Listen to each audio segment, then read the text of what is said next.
Caros irmãos e irmãs em Cristo, quem vos fala é Dom Pedro Cunha, bispo diocesano da Campanha. Hoje é domingo, dia 6 de setembro, e estamos celebrando o 23º domingo do tempo comum, cujo evangelho é o de Mateus 18, 15 a 20, onde o evangelista Mateus nos diz assim nesse santo evangelho: se teu irmão tiver pecado contra ti, vai e repreende-o entre ti e ele somente. Se te ouvir, terás ganho teu irmão. Se não te escutar, toma contigo uma ou duas pessoas, a fim de que toda a questão se resolva pela decisão de 2 ou 3 testemunhas. Se recusa a ouvi-los, dize-o à igreja. A pergunta fundamental, a partir do evangelho de hoje, seria a seguinte: como recuperar os nossos irmãos pecadores? Mateus, então, dedica este capítulo inteiro à vida da comunidade eclesial, ou uma vida comunitária, se assim quisermos. E aí ele procura responder a uma pergunta fundamental: como corrigir o pecador? Existe um só critério para responder a esta questão: o amor. Aquele amor que é o cumprimento da lei. Acima de tudo está o amor que corrige.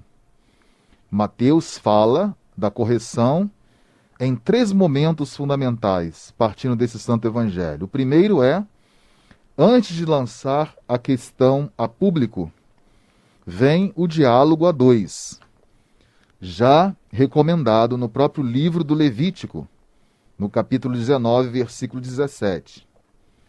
O segundo aspecto é que depois é sugerido o envolvimento de 1 ou 2 irmãos, que são também chamadas testemunhas, que são essas testemunhas qualificadas de uma correção verdadeiramente fraterna. E, por fim, a intervenção de toda a comunidade reunida, que deve se ocupar com firmeza, mas também com paciência, da conversão do irmão pecador.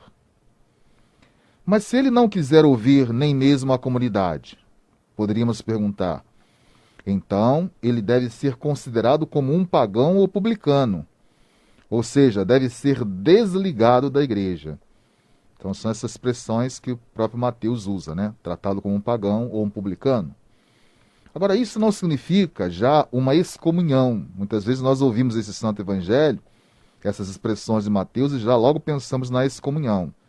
Mas que ele ainda não está preparado para receber e fazer uma experiência privilegiada da misericórdia de Deus. É esse o sentido que Mateus usa, né? Na consideração de um pagão ou um publicano. Por quê? Porque a igreja luta sempre pela salvação e nunca pela condenação ou excomunhão de uma pessoa ou de um pecador. A correção fraterna é sempre para ajudar o irmão pecador a tomar consciência da sua culpa ou do seu pecado, a fim, então, de corrigir-se. Caso contrário, como a igreja poderia ir ao encontro da ovelha perdida, se não fosse com esse espírito de amor e correção fraterna? Iríamos, portanto, contradizer o que Jesus nos pede, para deixarmos as 99 ovelhas e seguirmos aquela que está perdida. Ou seja, a igreja quer sempre apostar na correção e mudança de vida do pecador, e não condenar. Assim, os gestos da igreja devem ser de misericórdia e compaixão, como foram os de Jesus, o seu supremo pastor. Jesus, então, pastoreava com misericórdia, como nós sabemos. Então devemos levar o pecador a retomar o caminho que leva aos braços misericordiosos do Pai, como aconteceu com o filho pródigo, como é de nosso conhecimento. Temos aí também 2 verbos importantes nesse evangelho: ligar e desligar. Ligar e desligar no Evangelho de hoje não significa também uma sentença humana, mas alguma coisa que vem do alto. Este papel de responsabilidade da igreja, como algo que vem do céu, diz respeito aos pastores da igreja. É e deve sempre ser expressão do amor. Temos que também olhar nessa ótica, né? O ligar e desligar como expressão do amor. Então, esta é a medida extrema que a mãe igreja recorre, ou seja, o amor, a fim de que aquele irmão pecador possa refletir e converter-se. Por fim, temos a imagem de um amor que unifica, ou seja, nos faz comunidade, sentir-se igreja. Isso significa viver em comunhão com Cristo e a igreja, fazer experiência de comunhão. Não é? Aí está o fato de eles concordarem. Se concordarem, aí vem, né, o verbo grego sinfônico, que significa a oração em comum, a oração concorde. Tudo isso feito em nome de Cristo. Então, nesta condição é que Jesus garante que estará presente em nosso meio.